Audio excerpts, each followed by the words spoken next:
Hi, welcome to my channel. My name is Anne and today I'm giving you my June TBR. I haven't set any TBR since March when I participated in Tis the Damn Readathon, which was a Taylor Swift inspired readathon. And I noticed that in April and May my reading started to lag a little bit. In April I read 4 books, which isn't that much for me, and in May I've now read 5 books. I'm filming this on the 23rd of May and I think I'm going to finish 2 more, so that's definitely not a bad month.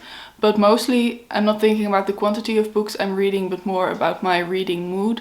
It feels like I'm not feeling as motivated to pick up a book to read.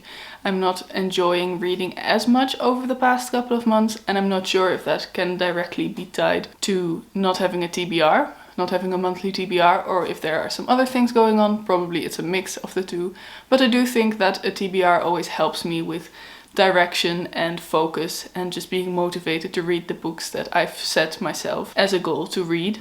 And that's pretty weird because a few years ago I was still dead set against TBRs. I was a mood reader if there ever was one. I really didn't see the point of TBRs. I thought it took the fun out of reading, the spontaneity, and maybe it is a bit less spontaneous, but I do think that TBRs are a lot of fun and I've really been enjoying them a lot over the past 2 or 3 years, I think. And usually when I set a TBR for myself it's because I'm participating in a readathon, but this month that is not the case, and I'm excited to see how I do with a TBR that is not set around a certain readathon or around certain goals or prompts, and that is just books that I want to read because they are on my shelves and I'm excited to read them. So I've picked out a couple of books that I want to read in June, and they are surrounding a certain theme because June is Pride Month and I wanted my reading to reflect that. I wanted to read books about LGBTQIA+ characters and or books by LGBT+ authors. And most of the books I've picked out are that. There are a few exceptions,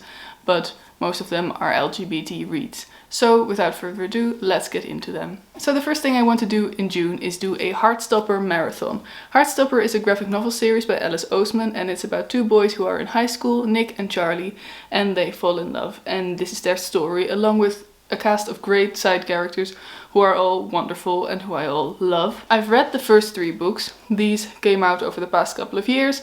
I've read and enjoyed all of them. But recently, only a couple of weeks ago, book number 4 came out, Heartstopper Volume 4, and I haven't read it yet. It came in this week, I think on Tuesday. It's now Sunday, and I really want to read it, but I also really want to reread the entire series before I read the 4th book, so I decided to do that in June because Pride Month is the perfect month to read these books because they're incredibly diverse and inclusive. So these are 4 books I want to read, so that's already quite a TBR, but I think I can get through them quite quickly, especially the first 3. I plan on reading them back to back, and because I've already read them once, I think I can read them quite quickly. And then for the 4th book, I am going to pay extra close attention to everything because I want to soak it all up. And I'm just really looking forward to being immersed in this world again because I adore these books. They make me so happy. They are so wonderful and sweet, but they also deal with some heavy topics like homophobia, mental health issues, coming out. But those issues are just handled perfectly, and I can't wait to see what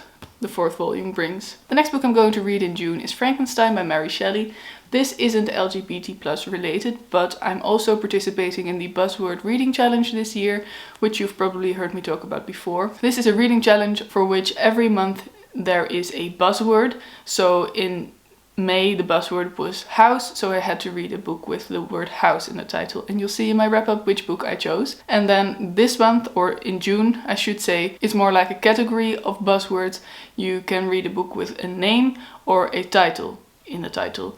So title meaning king or queen or princess. And I decided to pick up Frankenstein because Frankenstein is a name, and this book is on my list of 10 books I want to read before the end of 2021. And that's basically my list of books I have to read. This will be the 5th book I read of that list, and I figured it would be perfect for this month's buzzword. I'm also really excited to read this because it's quite the classic, but I have never read it. But I know a lot of people who absolutely love it, and it is also often seen as the very first science fiction novel, so that makes me excited to read it too because I love sci-fi. Also, I really love this edition with its bright red cover and the green sprayed edges. The next book I want to read in June is Unspeakable, a queer gothic anthology edited by Celine Vroon. This book came out I think in 2019, and I bought it then because Celine is one of our own, one of the bookish community.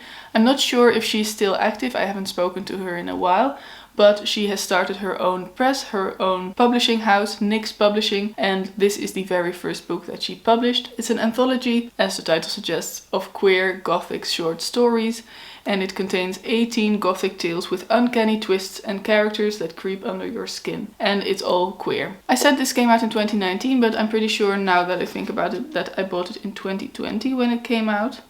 Let's just see. Yes, it came out in 2020. I didn't read it last year. I really wanted to, but I kind of kept forgetting about it sadly, and now seemed like the perfect time to read it. Pride Month, queer anthology, short stories. I'm looking forward to it. Next up, there's a book that's been on my TBR for quite a while, and that's History Is All You Left Me by Adam Silvera. I read They Both Die at the End by Adam Silvera a few years ago, and I really enjoyed it. And not long after I read that, a friend of mine gave this to me for my birthday, quite coincidentally. She didn't know that I'd read another Adam Silvera book and really loved it, but I was excited to get this, and then I ended up not reading it. I think I started it at one point. I read a few pages, but then decided that I wasn't in the mood for it. But now, Pride Month is the month to pick it up. It's about Griffin, who has lost his first love in a drowning accident. Theo was his best friend, his ex-boyfriend, and the one he believed he would end up with. But they broke up. Theo got a new boyfriend, and now Theo has died. And Griffin has to deal with that, with his grief and his OCD here as well, I think. And then Griffin turns to an unexpected person for help, Theo's new boyfriend. So I'm not really sure how the story continues from there. I really don't know that much about this book, but I'm looking forward to reading it. I really liked Adam Silvera's writing, and They Both Die at the End. His stories tend to be quite sad, I think. At least They Both Die at the End was definitely sad, but I'm ready to be gripped by this story and really dive into it and hopefully enjoy it. The next book on my TBR is a book that I don't own a physical copy of yet. It's on its way. I hope it'll get here in time. I think it should arrive on the 1st of June. And that book is Mr. Impossible by Maggie Stiefvater. This is the sequel to Call Down the Hawk, which is the first book in the Dreamer trilogy, which is kind of a spin-off series of the Raven Cycle, which is Maggie Stiefvater's most famous work. Call Down the Hawk and the Dreamer trilogy in general is about Ronan, who is one of the main characters in the Raven Cycle as well, and it's about his brothers Declan and Matthew and a few new characters. It focuses very heavily on Ronan's ability to dream things into existence. He is a dreamer, and that's very special, and I love the concept. In the first book, in Call Down the Hawk, a lot of stuff went down. It's very exciting. There are some very high stakes, and the second book continues on from that. It ended on quite a cliffhanger, and I really don't know where it's going to go. I think the title is quite ridiculous. I really don't like the title Mr. Impossible, but I know I love Maggie Stiefvater's writing. I know I loved Call Down the Hawk and the Raven Cycle, so I'm really excited to read Mr. Impossible. I reread Call Down the Hawk this month. I actually just finished it yesterday, so now I'm hyped and ready to dive back in. And this book also fits in with Pride Month, I think, because Ronan is gay.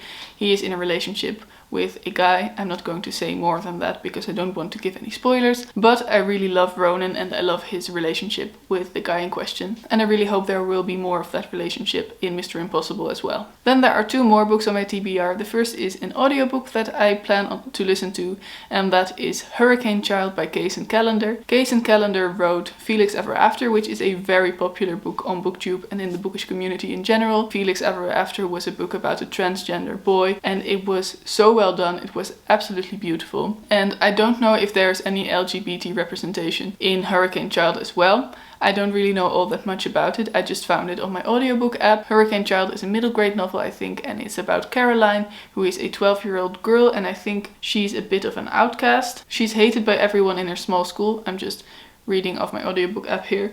And she was born on Walter Island during a storm. Coming into this world during a hurricane is unlucky, and Caroline has had her share of bad luck already. Like I said, she's hated by everyone in her small school. She can see things that no one else can see, and worst of all, her mother left home one day and never came back. With no friends and days filled with heartache, Caroline is determined to find her mother. Author Case and Callender presents a cadenced work of magical realism. I always love magical realism. I really liked their writing in Felix Ever After, so I'm excited to listen to this and hopefully love it. I've really been liking middle grade novels this year, so hopefully this one will be another to add to my list of favorites. And then the last book I want to read doesn't really have anything to do with Pride Month, but I've been wanting to read it for a long time now. So I'm putting it on the list. I'm reading it this month because I'm excited to read it and I just want to do it.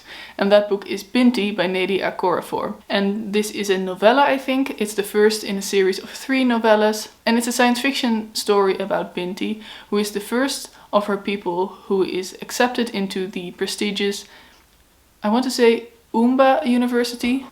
I'm going to check this because I want to get this right. Umza University. She is offered a place at Umza University, the finest institution of higher learning in the galaxy. But her family doesn't want her to go, so in order to go she has to sneak out and kind of go on an adventure, I think. I really don't know much more about the story. I've seen a lot of people on BookTube really love this book, and it sounds like something that I would really enjoy. I'm loving sci-fi stories. I really want to read some Afrofuturism books, and this month is the month that I'm going to read it. I've also heard it's very short, so if I enjoy it, maybe I'll even read the second book right away. Who knows? Anyway, those are the books on my TBR for June. I'm excited about this stack of books. I'm excited to have a TBR again. I think this will really propel my reading forward and really make me excited about reading again. It's not like I was really in a reading slump, but this weekend is actually the first time that I'm spending an extended amount of time reading again, because I'm participating in a small readathon hosted by some Dutch bookstagrammers. It's gotten me amped up to read again. It's gotten me amped up to film again, because I haven't filmed in quite some time.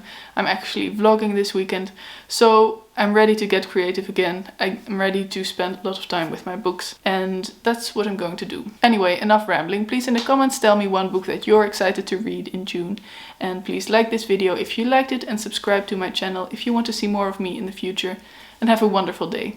Bye!